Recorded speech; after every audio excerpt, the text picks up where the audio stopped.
mengutaparakan Engkau. Kami mau bawa pujian penyembahan kami yang terbaik, karena satu yang kami tahu dan satu yang kami percaya, hanya Engkau yang layak menerima segala pujian, segala hormat, segala kemuliaan. Dan biarlah melalui ibadah siang hari ini jiwa kami boleh disegarkan, kami boleh diberi sukacita yang baru, kekuatan yang baru daripadamu. Terpujilah Tuhan namamu untuk selama-lamanya, hanya di dalam nama Tuhan Yesus. Mari yang siap menyembah Tuhan bersama kita katakan amin. Silakan duduk kembali Bapak Ibu Saudara. Kami datang Tuhan, bawa hati kami.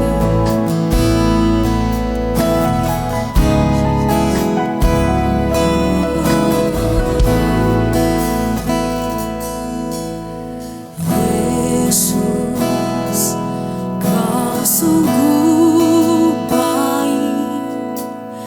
Yesus, namamu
dekat, seluruh pengabdianku Bapa akan seluruh pengabdi, tak bisa membahas kesetiaanmu besar. Sungguh mulia Kau berharap. Mari perlahan bersama-sama kita bangkit berdiri Bapak Ibu Saudara. Sungguh besar pengorbananmu bagiku, terlalu dalam untuk dimengerti. Sungguh besar, sungguh indah yang kau pikirkan tentangku, tak terselami bagiku.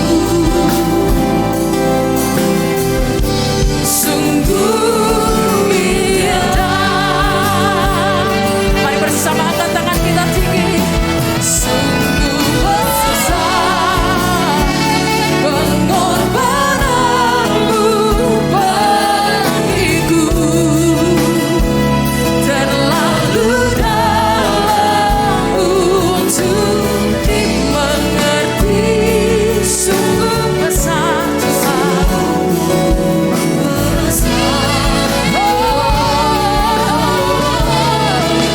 sungguh indah yang kau pikirkan tentangku,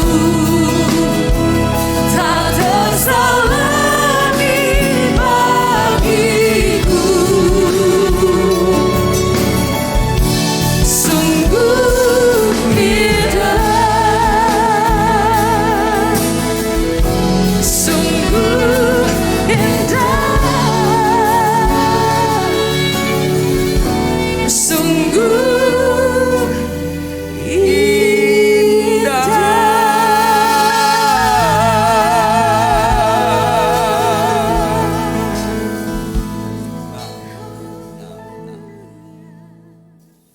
Shalom, puji Tuhan. Mari kita tunduk kepala, kita berdoa.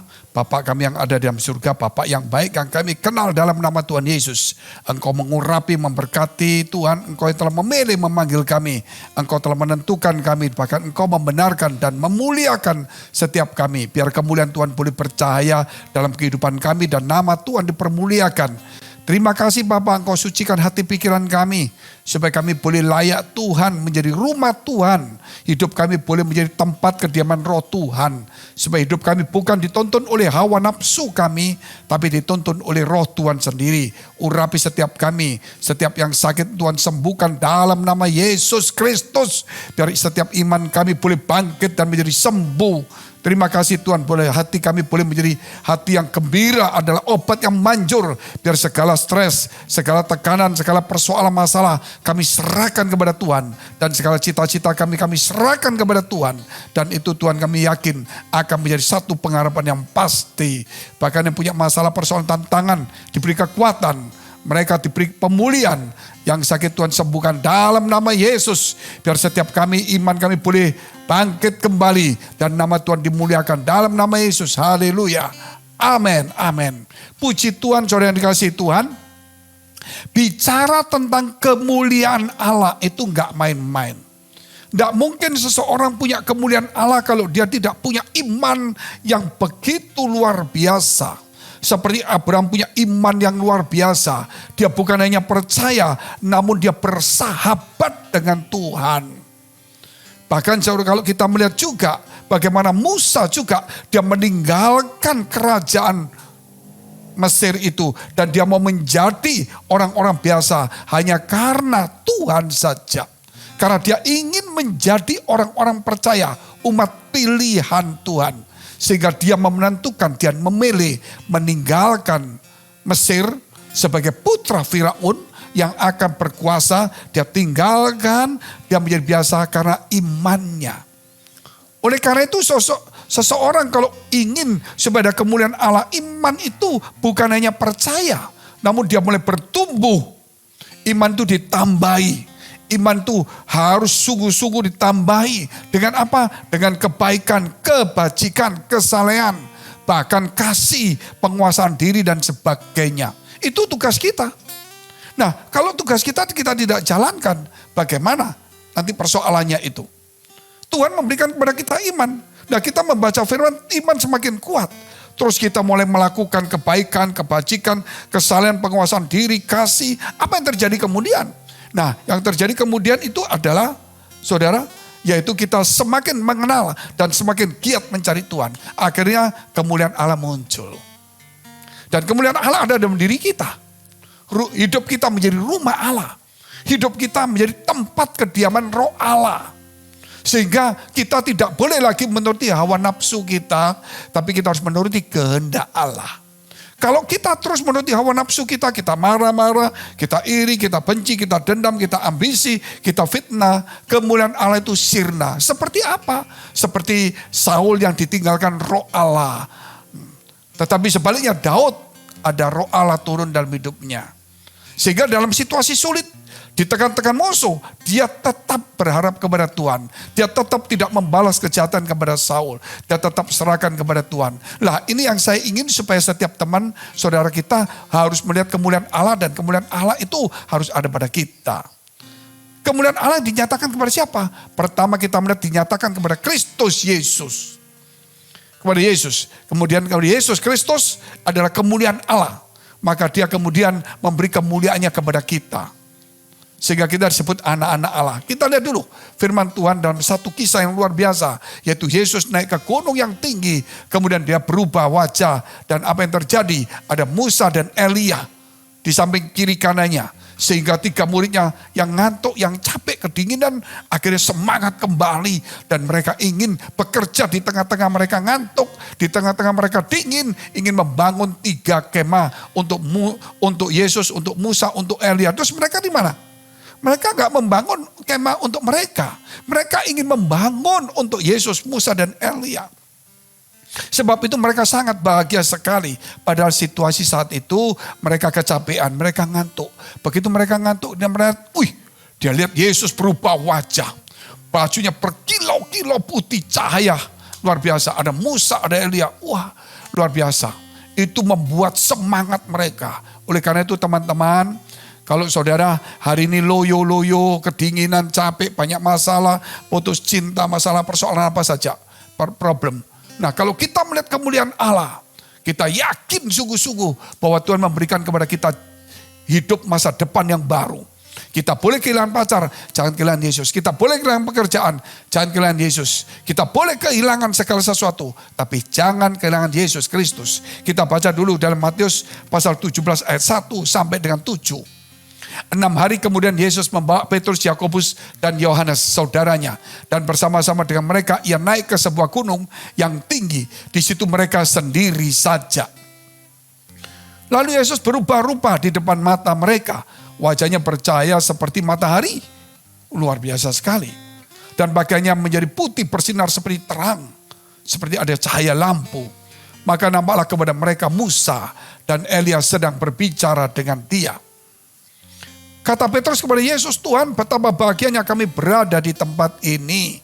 Jika engkau mau, biarlah aku dirikan di sini 3 kemah. 1 untuk engkau, 1 untuk Musa, dan 1 untuk Elia. Dan tiba-tiba sedang ia berkata-kata, turunlah awan yang terang menaungi mereka, dan dari dalam awan itu terdengar suara yang berkata, inilah anak yang kukasihi, kepadanya lah aku berkenan, dengarkanlah dia, yaitu Yesus Kristus. Mendengar itu tersungkurlah murid-muridnya, dan mereka sangat ketakutan. Terakhir 7. Lalu Yesus datang kepada mereka dan menyentuh mereka sambil berkata, berdirilah, jangan takut. Dan seterusnya apa yang terjadi? Yesus berpesan kepada mereka, tidak boleh menceritakan kepada siapapun juga. Sampai dia harus mati menebus dosa manusia dan bangkit pada hari ketiga. Baru saudara itu boleh diceritakan. Tapi dia berkata jangan menceritakan kepada siapapun juga. Karena anak manusia harus mati 3 hari dan bangkit untuk menyatakan kemuliaan Allah. Kapan Yesus, saudara, secara pribadinya Yesus Kristus itu menunjukkan kemuliaan Allah secara nyata. Yaitu sebagai Allah, Tuhan yang berkuasa. Ketika dia mengenakan kembali kealahannya. Filipi pasal 2 mengatakan bahwa dia telah mengosongkan kealahannya. Dan mengambil rupa seorang manusia. Dan menjadi sama dengan manusia, menjadi hamba dan taat sampai mati.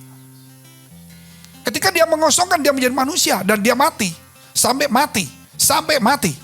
Begitu dia bangkit, dia menyatakan, dia memakai lagi kealahannya. Sehingga disitulah kebangkitan Yesus itu menyatakan kemuliaan Tuhan yang luar biasa. Sehingga saudara, dia bisa tembus tembok, dia bisa dipegang, dia bisa makan. Nah, tangannya masih berlubang, bisa dipegang. Luar biasa. Dan dia menyertai murid-muridnya. Dan dia mengajar murid-muridnya. Dia masih menampakkan dan berbuat mukjizat. Luar biasa sekali. Ini satu kisah yang tidak ada duanya di dunia. Bagaimana orang mati dan bangkit dan naik ke surga itu tidak ada. Semuanya orang itu mati semuanya. Atau diangkat seperti Elia sama Henok. Tetapi Yesus mati dan bangkit. Berarti dia telah mengalahkan maut. Kemuliaannya luar biasa sekali. Oleh sebab itu kalau kita lihat ada 3 minimal. Yaitu tentang Allah berkata, inilah anak yang kukasihi, kepadanya aku berkenan. Ketika Yesus dibaptis dan dia keluar dari air, maka terdengar suara dari langit. Inilah anak yang kukasihi, kepadanya lah aku berkenan. Itu. Dan kemudian kedua, yaitu kisah ini ketika Yesus naik ke gunung yang tinggi. Di situ dia berubah wajah dan mukanya bagai seperti cahaya matahari. Pakaiannya berkilau-kilau, luar biasa sekali. Kemuliaannya luar biasa. Saudara, Musa dan Elia di sampingnya. Bukan di tengah Musa, di samping kiri kanan. Berarti Yesus itu bukan seorang manusia atau nabi biasa. Dia adalah Tuhan itu. Bagaimana mukanya penuh seperti matahari cahayanya. Pakaiannya berkilau-kilau luar biasa. Kemuliaan Allah nyata dalam Yesus Kristus. Kemudian ada suara berkata, inilah anak yang kukasihi. Dengarkanlah dia. Jadi tidak ada yang lain. Tuhan Allah berkenan kepada Yesus. Dan juga kalau kita melihat jelas sekali, dengarkanlah dia. Kalau kita mau membaca firman Tuhan, kita nanti melihat bagaimana tentang antikris. Antikris itu adalah seorang atau banyak orang yang tidak mengakui Yesus sebagai anak Allah. Sehingga dia tidak mempunyai anak maupun bapak. Jadi antikris itu gampang. Orang kalau percaya Yesus tapi tidak percaya Yesus sebagai anak Allah. Dia nggak percaya ada Allah Bapa di surga. Saudara, berarti itu antikris ada. Saudara. Sehingga kalau kita lihat siapa yang disebut antikris juga. Antikris yang nggak percaya. Yesus datang sebagai manusia. Dia Tuhan sebagai manusia. Itulah antikris. Kalau mau baca itu gampang saudara. Bisa baca di dalam 1 Yohanes pasal 2, 2 Yohanes pasal 1, 1 Yohanes pasal 3. Oh luar biasa sekali. Itu ada semuanya. Nah kita lihat dulu ya firman Tuhan. Yaitu di dalam kitab Keluaran 24 ayat 15 sampai dengan 24.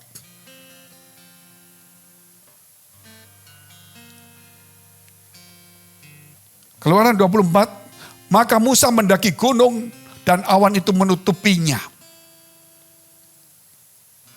Kemuliaan Tuhan diam di atas gunung Sinai dan awan itu menutupinya 6 hari lamanya. Pada hari ke-7 dipanggilnyalah Musa dari tengah-tengah awan itu. Tampaknya kemuliaan Tuhan sebagai api yang menghanguskan di puncak gunung itu pada pemandangan orang Israel. Masuklah Musa ke tengah-tengah awan itu dengan mendaki gunung itu. Lalu tinggallah ia di atas gunung itu 40 hari dan 40 malam lamanya. Untuk apa? Sampai di sini dulu. Untuk apa saudara? Untuk menulis. Apa itu? Tentang Tuhan bicara. Sehingga dia menuliskan kitab Kejadian, kitab Keluaran, Imamat bilangan ulangan. Inilah sebut Taurat. Ditulis oleh Musa. Karena Musa itu dididik Firaun sehingga dia mengerti tulisan-tulisan. Sehingga dia kemudian menulis, tetapi 2 loh batu, 10 hukum Allah. Bukan ditulis Musa, tetapi ditulis oleh jari Tuhan. Mana mungkin Pak? Mungkin. Waktu di zamannya kita lihat Daniel itu di tempat Media, Persia. Atau di zamannya Babel itu. Apa yang terjadi ketika mereka minum memakai cawan dari bait Allah yang dari emas mabuk-mabukan. Maka ada tangan, punggung tangan saja di atas dinding yang tinggi sambil menuliskan. Mene tekel ufarsin. Artinya ditimbang-timbang ternyata kedapatan ringan. Tulisan. Jadi hal saudara nggak usah bimbang. Bagaimana kemuliaan Allah itu betul-betul nyata. Sampai Musa masuk di tengah-tengah itu. Ini kita bicara tentang kemuliaan Allah. Bagaimana kemuliaan Allah yang terjadi juga pada Salomo. Ketika dia selesai membangun bait Allah, kita lihat dulu. 2 Tawarik pasal 7 ayat 1 sampai 3. 2 Tawarik pasal 7 ayat 1 sampai dengan 3. Berbunyi demikian. Setelah Salomo mengakhiri doanya, api pun turun dari langit, memakan habis korban bakaran dan korban-korban sembelihan itu. Dan kemuliaan Tuhan memenuhi rumah itu. Rumah itu. Rumah ya sebut rumah Tuhan. Ya. Rumah Tuhan. Karena kemuliaan Tuhan memenuhi rumah Tuhan. Ketika segenap orang Israel melihat api itu turun dan kemuliaan Tuhan meliputi rumah itu, berlututlah mereka di atas lantai. Dengan muka mereka sampai ke tanah lalu sujud menyembah dan menyanyikan syukur bagi Tuhan. Sebab ia baik bawasanya untuk selama-lamanya. Kasih setianya. Ini bicara tentang kemuliaan Allah, saudara. Saya pernah juga mendapatkan sesuatu yang luar biasa. Ketika saya duduk di meja makan, saya membaca firman Allah, itu sekitar jam 9, jam 10 pagi. Tiba-tiba setelah saya baca itu, sepertinya matahari itu masuk di rumah saya. Dan ada awan, ya itu cahaya keemasan. Dan seperti ada awan campur cahaya keemasan. Sangat indah sekali. Saya lihat sampai, ya saudara sampai benar-benar kagum sekali. Satu ruangan penuh semua cahaya keemasan dengan disertai namanya awan-awan itu. Sehingga seperti ada gumpalan seperti kapas-kapas tapi dari emas dengan cahaya yang luar biasa sekali. Sementara saya kagum melihat itu. Kemudian dari tengah-tengah itu ada satu suara berkata, menyebut nama saya dan kemudian dia berkata, you have to go there because I have to go there. Dari sini kita melihat dikatakan you have to go there because I have to go there. Artinya bahwa Tuhan ingin supaya saya pergi ke satu tempat di mana yang Tuhan tentukan. Karena Tuhan akan ada di sana untuk melawat umatnya. Nah ini gak main-main saudara. Dan akhirnya saya lakukan benar-benar. Gitu. Akhirnya saya pergi, saya lakukan semuanya. Dan itulah upaya yang luar biasa. Setelah saya melakukan pekerjaan di desa, di pedalaman, yang Tuhan terjadi lawatan yang luar biasa. Orang-orang Kristen yang memang pedalaman, yang gak ada pendeta, yang punya opo-opo, yang punya ilmu-ilmu, orang-orang yang suka bunuh, orang suka ngerampok, suka mabuk, suka judi, semuanya kita KKR, betul-betul bukan satu desa. Itu hampir 100 lebih desa dan itu berulang-ulang. Itu saya juga pergi di NTT, pergi ke tempat Sangir Talaut, saya pergi ke Kalimantan, pergi ke Maluku. Betul-betul luar biasa dan Tuhan melawat luar biasa. Dan banyak sekali orang-orang yang bertobat dan orang-orang sungguh-sungguh dia cari Tuhan. Meninggalkan semua, ada mujizat, jangan tanya lagi. Itulah saudara ketika saya ikut itu, Tuhan terus nyatakan lagi kemuliaannya melalui visi demi visi. Dan visi kemudian Tuhan suruh saya membuka gereja. Yaitu pada tahun 2004. Ketika saya berdoa ada tulisan blessing in the spirit. Yang disingkat BES. Spiritual blessing. Itu ada dalam kitab Efesus pasal 1 ayat 3. Yaitu segala berkat rohani yang di surga. Itu dianugerahkan diberikan kepada kita segala berkat rohani yang ada di surga. Luar biasa. Nama gereja itu BES, saya singkat BES itu. Ya, BES itu boleh disingkat Blessing in the Spirit. Boleh disingkat Back to Jesus Teaching. Boleh disingkat juga selain back to Jesus Teaching, be best, be best, ya. Be wise, be strong, be tough. Nah, itu ada juga. Bisa juga kita bicara banyak sekali. Inner beauty, outer smart. Ya, ada juga yang berkata best itu, ya, beta sayang Tuhan. Luar biasa saudara, ini pandangan-pandangan yang Tuhan berikan kepada saya. Dan kemudian saya jalan, ada satu visi lagi ketika saya buka gereja. Ketika saya diajak teman saya pergi ke daerah Tiongkok sana, yaitu di kota Shenzhen. Saya malam dikasih tahu, yaitu ketika saya sepertinya ada di mimbar gereja. Itu ada ratusan bahkan ribuan anak muda maju ke depan, saya heran. Saya tidak altar call kok mereka maju. Kemudian Tuhan berkata, angkat tanganmu, doakan mereka. Mereka akan menjadi hambaku, mereka akan pakai. Saya angkat tangan, benar-benar saudara. Kemuliaan Allah itu turun seperti awan. Seperti awan campur keemasan, seperti ada cahaya. Saya tidak bicara soal debu emas, bukan. Bukan, ini cahaya yang keemasan, kayak matahari, nggak panas. Ya, terus ada awan-awannya. Jadi seperti jatuh tapi bukan jatuh. Berjalan begitu. Waduh, luar biasa sekali. Dan itulah anak-anak muda akan dipakai Tuhan. Setelah itu, apa yang terjadi? Saya lihat lagi, yang mereka itu ribuan, campur pengusaha. Tuhan bilang, angkat tanganmu berkati mereka. Mereka akan kuberkati untuk di akhir zaman ini. Untuk memajukan ya ajaranku, yaitu back to Jesus teaching ini. Blessing in the Spirit ini. Saya angkat tangan, saya memberkati. Mulut saya berkata, wah mereka kaya, bahkan ada yang sangat-sangat diberkati luar biasa. Seperti konglomerat atau konglomerat begitu. Ini gak main-main saudara. Padahal kita ini tahun 2006 buka gereja. Dan ternyata Tuhan bikin step demi step sehingga kita mulai ada ajaran back to Jesus teaching. Dari mana? Dari segala berkat rohani yang ada di surga dianugerahkan kepada kita. Yaitu setiap orang, bukan hanya saya. Saya hanya membagikan ajaran Yesus dan karakter Kristus, misi, pemuritan, regenerasi, dan diakonia. Dalam diakonia saya punya BBC, Because Best Care. Ketika ada gempa di Malang, kita langsung bergerak bantu. Ketika ada namanya badai, taufan yang ada di NTT, kita langsung bantu. Ketika ada bencana mana kita bantu. Walaupun kita tidak sebanyak orang lain. Namun kita juga tidak mau kalah untuk berlomba dalam iman dan kebaikan. Jadi total saja boleh dikatakan sejak Desember sampai bulan 3 ini, bulan 4 ini badai ini, kurang lebih ada 500-an pendeta yang sudah kita bantu. Baik dalam bencana, dalam Natal, gak main-main saudara. Ini situasi pandemi. Orang-orang butuh uang, kita benar-benar berbuat sesuatu. Ini kalau bukan kemuliaan Tuhan gak mungkin.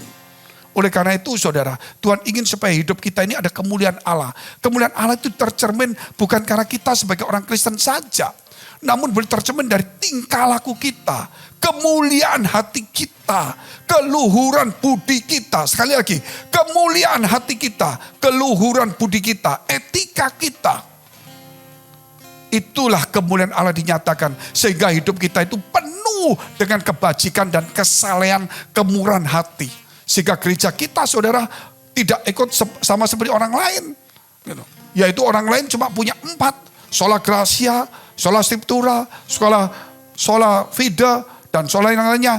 Artinya apa? Semua karena kasih karunia. Ya, Gracia. Semua karena firman Allah. Semua karena iman. Betul, semua karena itu.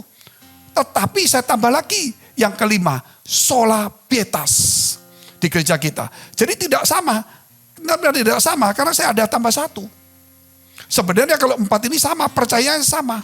Coba mereka tidak mau mengambil bagian dari Roh Allah yang bekerja dalam hidup kita. Mereka cuma menerima janji Allah, kemurahan Allah. Tapi mereka tidak pernah mau memberikan hidup mereka sebagai rumah Allah, sebagai tempat kediaman Allah, sebagai alat Tuhan untuk dipakai. Sehingga itu sola pietas adalah kesalehan. Kesalehan itu adalah bagian yang harus kita kerjakan. Kalau karena firman, karena anugerah, karena kasih, karena apalagi firman Allah, itu memang bagian Allah. Sehingga kita menjadi percaya. Namun Tuhan telah memberi berkat kita rohani luar biasa. Termasuk jasmani kalau usah diminta. Kesalehan, kebajikan. Itu penting sekali saudara. Tentang keluhuran budi, kemuliaan hati, kebesaran hati, etika yang baik. Itu diterapkan di gereja. Supaya gereja itu ada kemuliaan Allah. Itu penting. Kita lihat poin yang kedua setelah kita melihat tentang kemuliaan Tuhan. Kita lihat poin kedua tentang Yesus sebagai anak Allah. Itulah kemuliaan Allah. Yesus sebagai anak Allah walaupun dia telah mengosongkan kealahannya.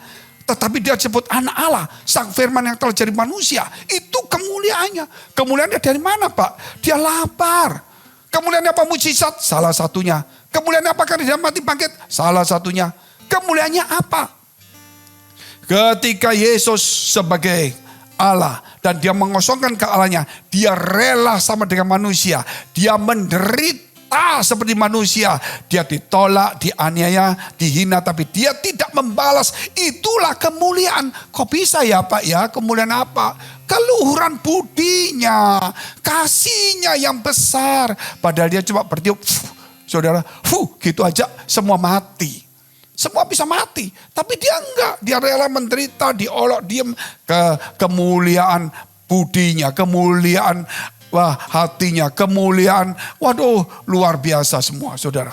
Sungguh-sungguh itu menyatakan. Jadi kalau saudara membalas kejahatan dengan kebaikan, saudara mau menderita, tidak bersungut-sungut, mengampuni. Wah, itu juga kemuliaan Allah. Kemuliaan Allah bukan membawa tas yang mahal, mobil yang mahal, pakaian yang mahal, saudara. Itu kemuliaan dunia yang sekarang ada di gereja dan dikejar di gereja. Boleh saudara pakai itu, tapi kemuliaan inner beauty-nya itu loh. Dan outer smart-nya itu loh. Sehingga kita itu orang mau kaya, mau miskin, mau bodoh tetap mulia hatinya. Suka mengampuni, suka mengalah, bersabar, saudara. Memberi kekuatan pada orang lain. Ya berkorban, suka menderita, membantu orang lain. Wah, luar biasa. Itu yang anak Tuhan yang harus dikerjakan. Sing-singkan lenganmu kalau kamu orang kaya. Apalagi kalau miskin, saudara. Jangan menaruh kekayaan sebagai satu derajat yang tinggi. Derajat yang tinggi ditentukan saudara, yaitu dari kemuliaan itu. Oleh sebab itu Yesus sebut anak Allah. Kalau saya bicara Yesus anak Allah, itu kalau kita bicara salah satunya yang kita ngomong tadi ada 3. Yaitu pertama dia waktu di keluar baptisan.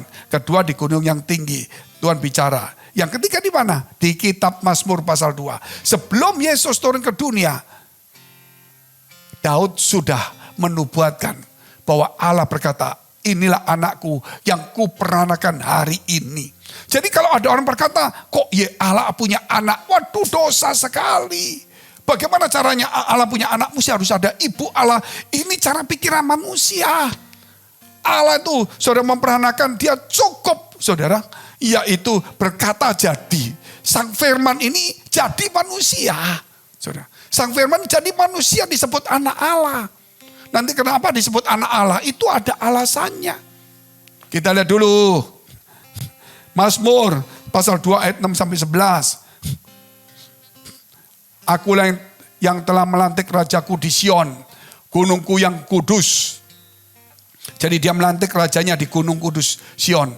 Aku mau menceritakan tentang ketetapan Tuhan. Jadi ketetapan Tuhan mau diceritakan. Ketetapan yang tetap selama-lamanya.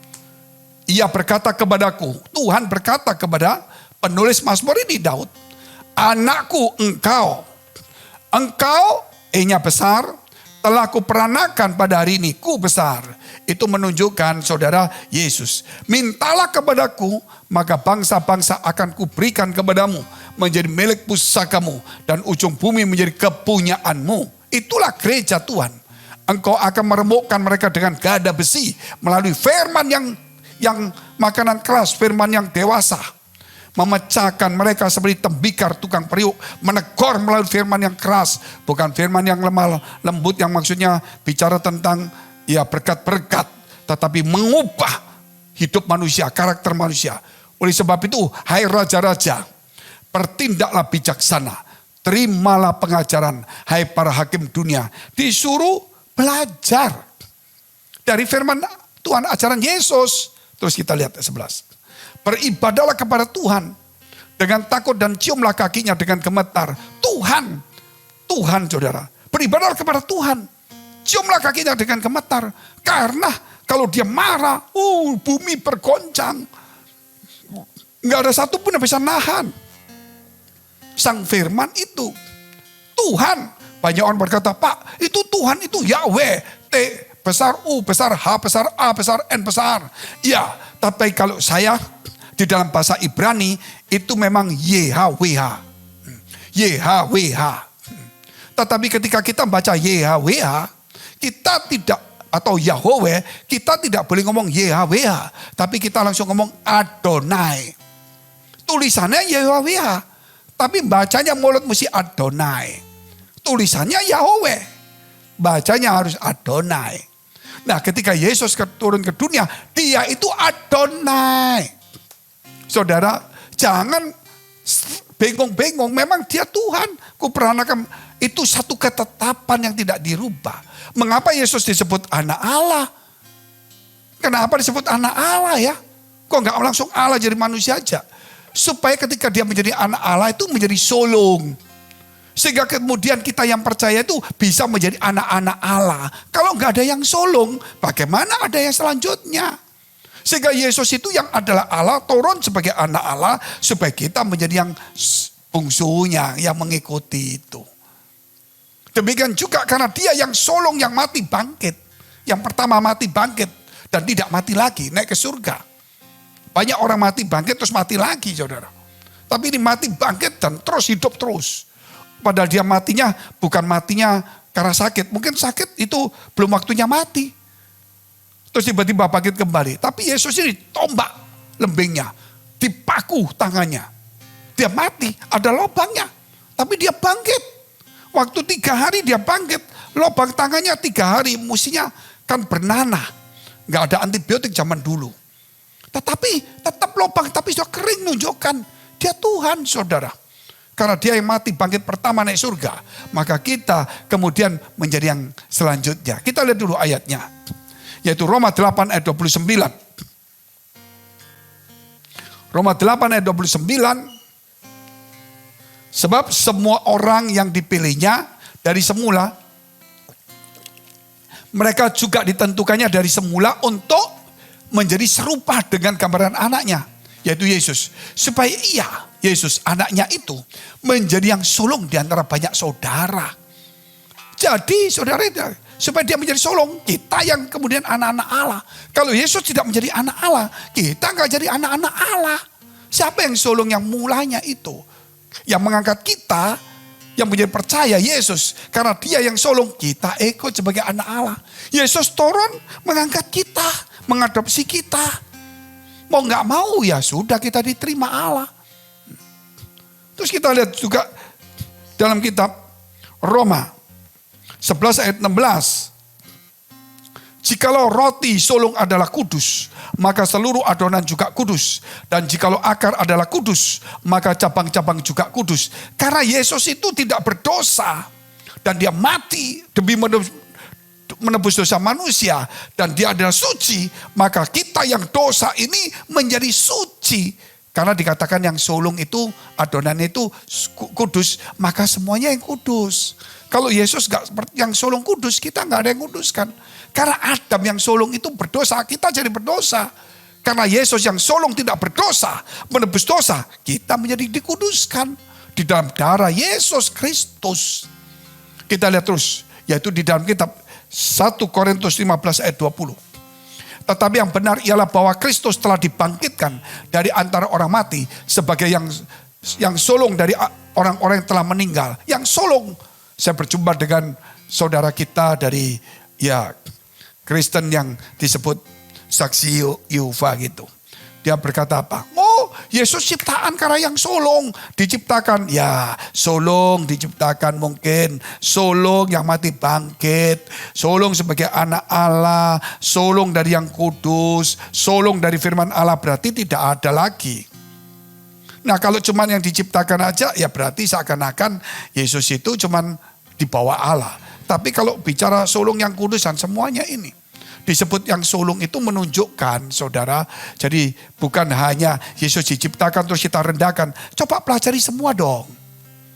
Akhirnya kita tahu yang sulung, oh maksudnya sebagai anak Allah jadi kita anak Allah. Mati bangkit dari surga kita juga sama. Karena kudus kita ikut kudus. Karena Allah melalui firman-Nya jadi manusia, maka dia berkata jadi, maka firman-Nya jadi manusia yang sulung.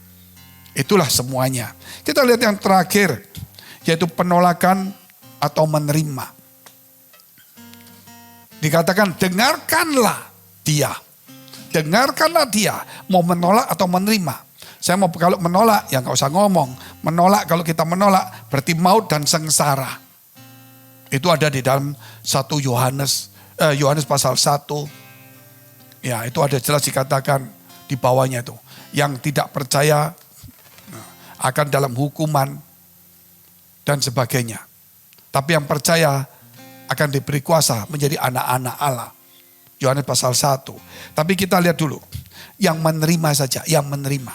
Yang menerima tentunya berarti dia sebagai anak-anak Allah. Ya, Yohanes pasal 1 ayat 12. Yang percaya dan menerimanya maka diberi kuasa menjadi anak-anak Allah. Itu sudah selesai. Tetapi bukan cukup seperti itu aja. Orang yang menerima Yesus berarti hidup kekal dan bahagia. Apa yang dia tabur 100 kali lipat. Apa yang dia tabur 100 kali lipat. Tabur apa Pak? Tabur dalam roh. Tabur dalam iman 100 kali lipat. Contohnya ketika dia percaya Yesus.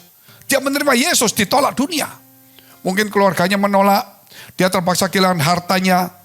Maka dikatakan, maka dia akan menerima 100 kali lipat apa yang hilang. Pada saat ini juga, kapan itu? Sebentar lagi Yesus akan datang dan akan kita diangkat.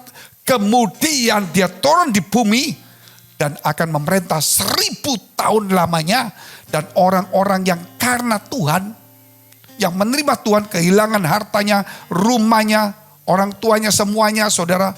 Ya, apa yang dia kehilangan juga, warisannya, kedudukannya, dia akan menerima 100 kali lipat selama 1000 tahun. Setelah itu penghakiman dan kita kemudian langit baru, bumi baru, Yerusalem baru, selama-lamanya tidak ada air mata. Luar biasa sekali. Kita lihat dulu firman yang terakhir, yaitu Matius 19 ayat 27 sampai 30. Lalu Petrus menjawab dan berkata kepada Yesus, kami ini telah meninggalkan segala sesuatu dan mengikut engkau. Jadi apakah yang akan kami peroleh? Kata Yesus kepada mereka, aku berkata kepadamu, sesungguhnya pada waktu penciptaan kembali, apabila anak manusia bersemayam di takhta kemuliaannya, kamu yang telah mengikut aku akan duduk juga di atas 12 takhta untuk menghakimi ke-12 suku Israel.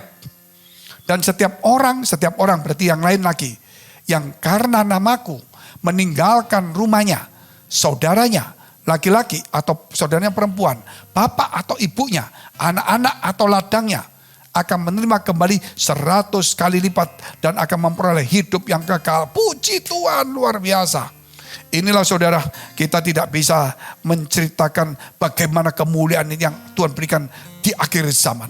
Kalau kita sekarang aja kemuliaan yang Tuhan berikan pada kita sudah luar biasa. Apalagi di akhir zaman. Mari kita tunduk kepala, kita berdoa. Terima kasih Tuhan, terima kasih atas segala firman-Mu. Biar setiap kami kembali kepada kemuliaan Tuhan. Tolonglah kami. Mari kita berdoa syafaat untuk semua gereja yang ada di seluruh dunia. Kami berdoa untuk semua gereja yang ada di seluruh dunia. Dari hamba Tuhan sampai kepada umat Tuhan. Kiranya Engkau memberkati mereka. Supaya mereka menjadi berkat dan hidup mereka berdampak.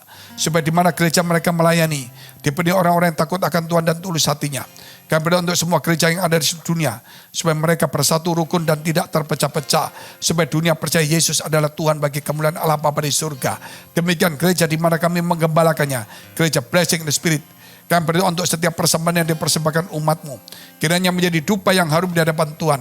Dan Kau memberkati segala pekerjaan, rumah tangga, kesehatan, iman rohani mereka. Sampai kepada anak cucu, kebajikan, kemurahan. Tuhan selalu menyertai mereka. Mari dekapkan kedua tanganmu di dadamu. Karena untuk menerima berkat itu mudah, namun menjaga hati itu sukar. Sebab itu firman Tuhan berkata, jagalah hatimu dengan penuh segala kewaspadaan. Karena dari situlah terpancar kehidupan. Jadilah berkat. Dan terimalah berkat rahmat anugerah dari Allah Bapa di surga. Di dalam putra tunggalnya Yesus Kristus yang sudah mati untuk dosa-dosa kita. Dan bangkit pada hari ketiga sehingga kita punya Tuhan Allah yang hidup. Dan iman kita bukan kepada Tuhan yang mati. Dan Dia naik surga menyediakan rumah bagi kita. Sehingga kita punya pengharapan yang pasti. Dan Dia akan datang kedua kali menjemput gereja jemaat dan umatnya. Yang berjaga-jaga kudus, dewasa dan bijaksana. Serta menghakimi dunia. Di dalam persekutuan dengan Roh Kudus. Membuat hati kita berkobar-kobar. Roh kita menyala-nyala. Sehingga kita senantiasa di dalam kasih semula kepada Tuhan. Roh yang kudus menghibur, menguatkan, memelihara, menginsafkan. Menuntun, memimpin kita kepada kebenaran dan kekudusan. Dan membuat kita menjadi saksi Kristus. Mulai hari ini sampai selama-lamanya. Kita akhiri dengan doa yang diajarkan Tuhan Yesus kepada kita. Bapa kami yang ada di surga. Dikuduskanlah namamu. Datanglah kerajaan-Mu. Jadilah kehendak-Mu di bumi seperti di surga. Berikanlah kami pada hari ini makanan kami yang secukupnya. Dan ampunilah kami akan kesalahan kami. Seperti kami juga telah mengampuni orang yang bersalah pada kami. Dan janganlah membawa kami ke dalam pencobaan. Tetapi lepaskanlah kami daripada yang jahat. Karena Engkau yang punya kerajaan dan kuasa dan kemuliaan. Sampai selama-lamanya. Amin. Puji Tuhan.